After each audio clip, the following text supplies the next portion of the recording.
All right, bad weather fans, instant reaction. Nets lose to the Denver Nuggets 144 to 139 in overtime. Nets had their chances to win this game. We'll get to that in a second. But first off, can't be having these late night games eating fucking Cheetos and potato chips. Should not be doing that after 10:30. Anyway, back to the Nets. This is a game they probably should have won. They're up 3 with 33 seconds left. Denver, 2-point shot. Dorian Finney-Smith, no reason he should be inbound to the ball. Misses 1 or 2 free throws. Denver takes advantage, ties the game, and then again, final play of the game, Dennis Schroeder gets into the paint, kicks it out for Dorian Finney-Smith 3. Now, I like what the coach has done. Clearly, the team is playing well. Are they purposely trying to lose at the end there? I don't know.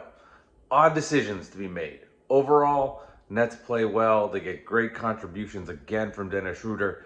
Cam Johnson shoots well early in this game, kind of fell off the map a little bit at the end. And how about Zaire Williams? He's been a really pleasant surprise for the Nets, who made 4 or 5 threes, finished with 18 points. Noah Clowney, another dud. Nets at the end, just strange to, I will say this, and shout out to my buddy Jeremy Burstons, who's hitting me up with a text. The inability of the Nets to double team the best player in the world. Now, I understand that Denver has shooters all over the place and they can make threes, but you watch this game and Jokic in the last couple of minutes, it's just back to the basket, 2-foot flip, back to the basket, 3-foot flip, and the Nets could not stop that. Now, with that said, I have to kind of remember to myself and think about this, that I want the Nets to lose these games. So another one of those perfect scenarios where the Nets play really well. I mean, they're up 17 in the second quarter. They believe it's 47 to 30. Denver cuts into the game towards the end of the half, get it to 10 or whatever it was, 8. Russell Westbrook making 3-point shots, although he did miss a dunk. And then Denver eventually takes the lead in the fourth quarter, but the Nets fire back, which they showed some chutzpah, right? Cam Thomas got into the paint, made some shots. He was atrocious from 3. I think like 1 of 8 from downtown, but got into the paint, made some shots. You like to see that. And, the Nets play hard. They move the ball around. They're just playing a team with way more talent. Now, I understand that the Nuggets were coming off a back-to-back, too, where they won in Toronto, I believe, the night before. So that's not an easy flight to go from Toronto to New York, play the next night.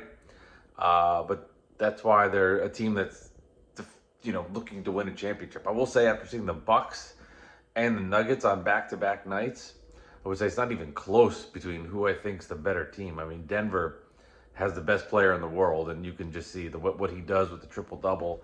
Unstoppable in the paint. If you double him, as I alluded to, he'll make the right pass.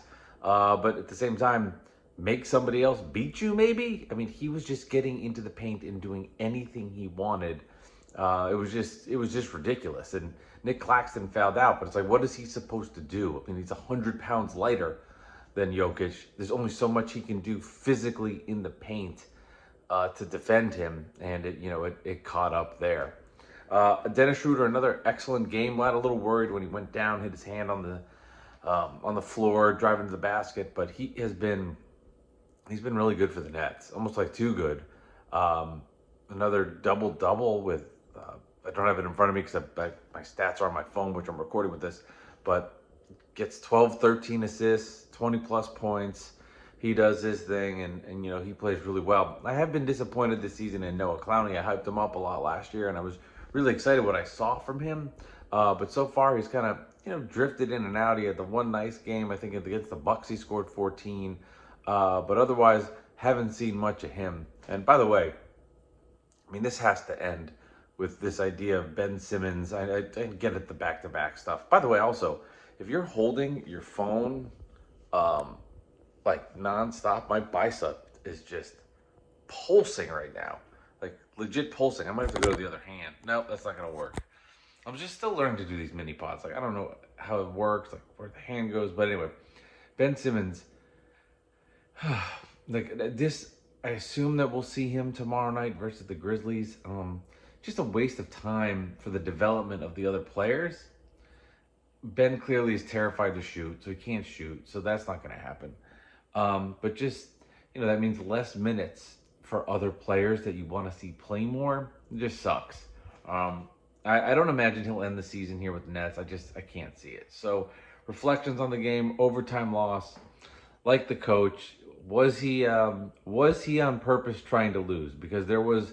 Let me put it this way: if this was a playoff game and we were dissecting what happened, and the Nets are up one with 25 seconds left, and they inbound the ball to Dorian Finney-Smith.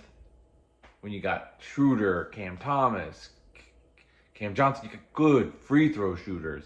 That shouldn't have happened. But hey, Nets lose. They're 1-3. All these games have been fun. I will say entertaining and fun, and it's weird too because I wanted to win. I did want them to win. It's just impossible not to root for that. But then it ends, and you're just like, all right, supposed to lose. That was fun. All right, Bad Weather fans, Alex and I will be back together on Thursday.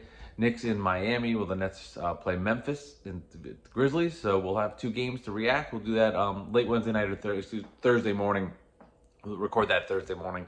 But essentially, think about it like you're waking up, you'll get the podcast. So, Bad Weather fans, Nets 1-3, but playing all right. Here we go.